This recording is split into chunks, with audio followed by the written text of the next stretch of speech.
Baik,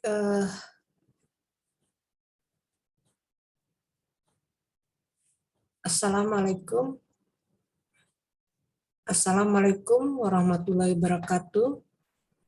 Hari ini saya akan mengajak kalian semuanya untuk menerangkan yaitu pengertian dan penggunaan statistika.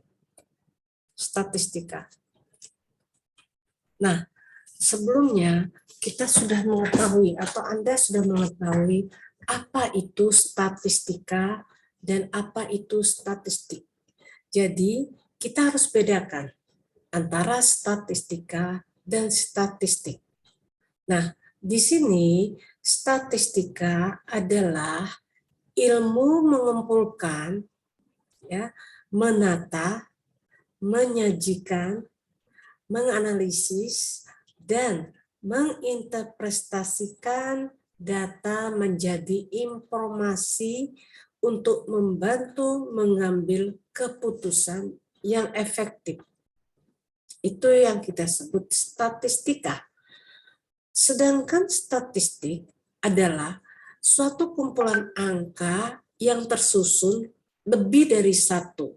Jadi kalau angka kita peroleh di lapangan kita susun satu, lebih daripada satu, itu kita sebut statistik. Tapi kalau ilmunya kita sebut statistika.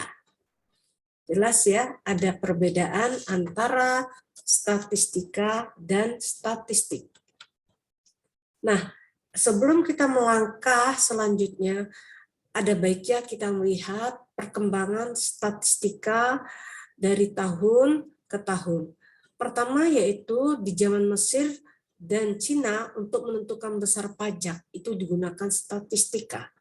Kemudian zaman gereja untuk mencatat kelahiran atau kematian atau pernikahan itu juga sudah memakai statistika. Dan kemudian tahun 1937 Tim Bird mengembangkan ekonomi statistika. Dan Hayes mengembangkan matematika ekonomi untuk analisa ISLM. Dan kemudian tahun 1950 Bayes mengembangkan teori pengambilan keputusan. Nah, dari tadi ilmu-ilmu yang dimulai dari statistika tadi, kita masuk tentang kasus statistika. Misalnya kasus tuntutan buruh tentang kenaikan gaji bagaimana seharusnya. Ya. Kemudian kasus lagi yaitu perekonomian Indonesia tidak efisien pada sektor mana. Bisa kita lihat. Kemudian pengolahan investasi di Indonesia di sektor mana yang dipilih. Serta setiap produsen memberikan garansi atau barangnya berapa produksi akan ditingkatkan. Gitu ya. Jadi itu berbagai contoh kasus. Nah, kita lihat di sini ada tabel satu-satu. Kita lihat di sini ada 10 ya, 10 dari perusahaan ini yaitu ASIS di ini ya disingkat Auto, Brand, GCTL, IMAS, kemudian INDS, LPIN, Masa, Pras dan SMSM. Nah, di sini ada fair values-nya yaitu sebesar ASI yaitu 6.700 ya. Kemudian Auto juga 4075, Bram 2500, GTJL yaitu 2125 dan seterusnya.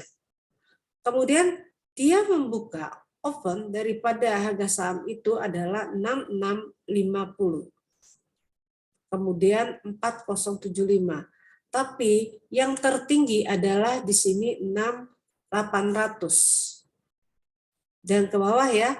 Kemudian low-nya yang terendahnya adalah 6600. Sehingga dari pembukaan tadi harganya di close-nya adalah 6750. 6750. Sedangkan change-nya adalah 50, kemudian ada 00 dan min 50. Nah, volumenya dapat adalah 24385 dan seterusnya. Nah, ini contoh dari grafik poligon. Ini ya, dari tahun ke tahun ada contoh, misalnya perkembangan apa, ini contoh poligonnya.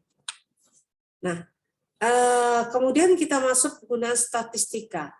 Banyak sekali penggunaan statistika ini, kita skip aja, yaitu bagi manajemen, bagi akuntansi, bagi pemasaran, ya, kemudian yang dihadapin apa, masalah yang dihadapin apa, ya. Kita lihat di sini contohnya pemasaran, yaitu masalah yang dihadapin, penelitian dan pengembangan produknya.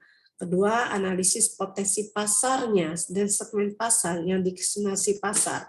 Kemudian ramalan penjualan. Kemudian keempat, efektivitas kegiatan promosi penjualan keuangan. Nah, masalah yang dihadapin itu potensi peluang kenaikan dan penurunan harga saham, suku bunga, dan reksadana. Kedua, tingkat pengembangan investasi beberapa sektor ekonomi. Dan ketiga adalah analisis pertumbuhan laba dan cadangan usaha. Dan keempat, analisis resiko setiap usaha. Nah, ini untuk ekonomi pembangunan, untuk agribisnis kita skip saja. Kita masuk pada jenis-jenis statistika. Nah, statistika itu bisa kita bagi menjadi dua, yaitu statistika deskriptif dan statistika induktif.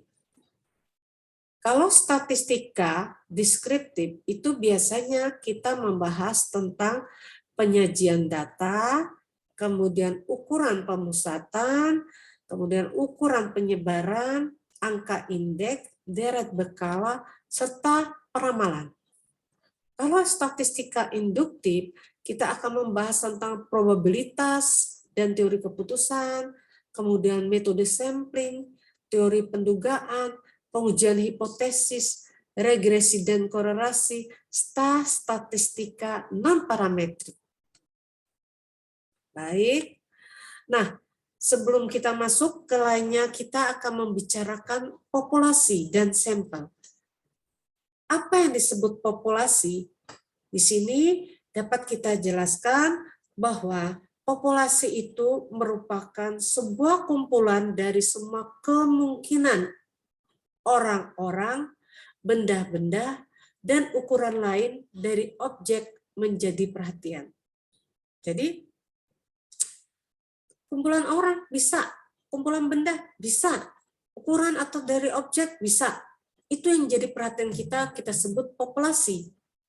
Nah, kemudian dari populasi itu bisa kita sebut lagi, kita ambil bagian dari populasi, bagian populasi yang kita ambil kecil, itu kita sebut sampel, yaitu merupakan suatu bagian dari populasi tertentu yang menjadi perhatian. Itu kita sebut sampel. Nah, di sini contohnya kita lihat ya, target populasi kita ini banyak sekali ya, banyak sekali. Nah, kita ambil hanya sebagian. Bagian kecil ya, ini kita sebut sampel.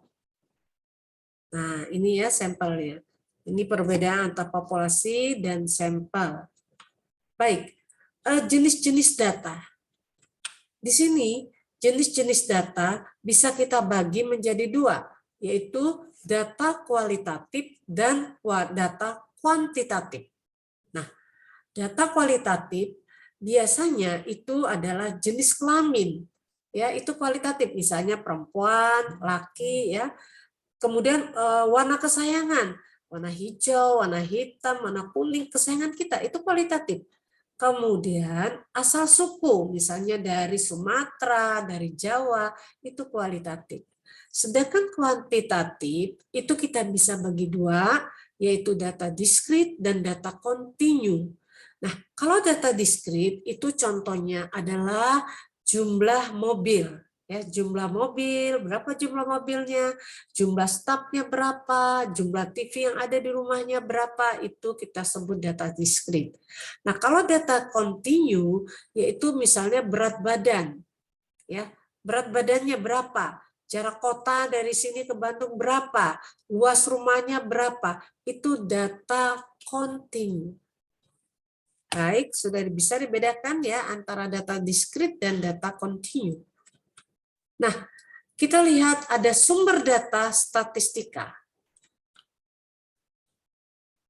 Sumber data statistika, kita lihat di sini, ada data primer, ada data sekunder.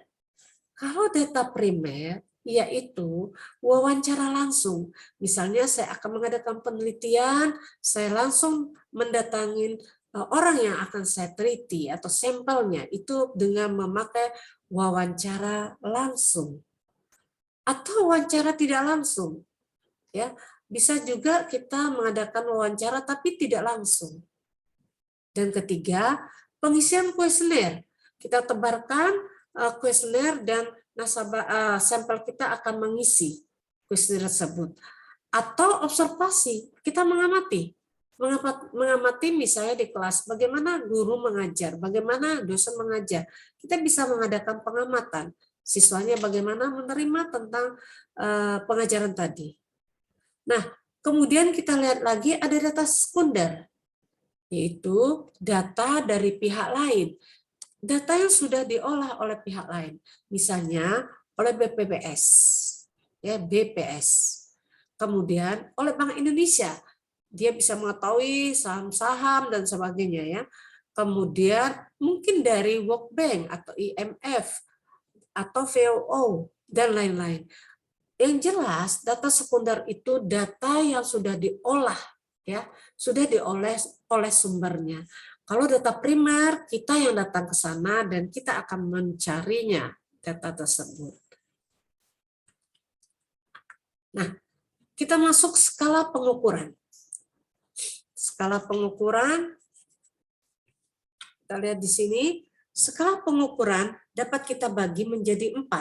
Pertama adalah skala nominal, kedua skala ordinal, ketiga adalah skala interval, dan keempat adalah skala rasio.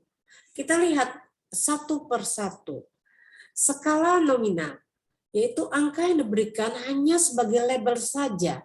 Misalnya, pria nomor 1, wanita nomor 2, waria nomor 3. Itu belum tentu data pria nomor 1 itu yang terbaik. Nomor 2 wanitanya terbaik dan waria nomor 3-nya. Itu bukan urutan yang terbaik. Hanya suatu label saja. Kita sebut skala nominal. Nah, kedua adalah skala ordinal. Skala ordinal adalah angka mengandung pengertian tingkatan. Ya, kalau tadi hanya label saja nominal, kalau ordinal tuh udah mengandung pengertian tingkatan. Contoh, ranking 1, ranking 2, ranking 3. Ini tidak sama antara ranking 1, ranking 2, ranking 3 tidak sama. Ini kita sebut pengertian tingkatan. Ya, ini kita sebut juga skala ordinal. Oke, kita lihat skala interval yang ketiga, yaitu angka yang mempunyai sifat ordinal dan mempunyai jarak antar interval atau interval. Contoh, saham sangat prospektif dengan harga 5.438 sampai 6.750.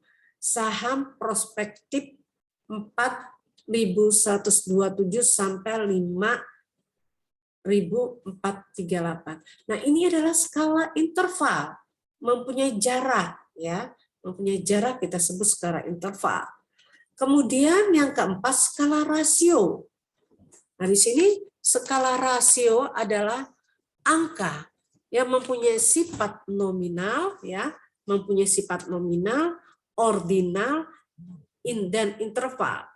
Ya, dia mempunyai sifat nominal, ordinal, skala interval, serta mempunyai nilai absolut dari objek yang diukur.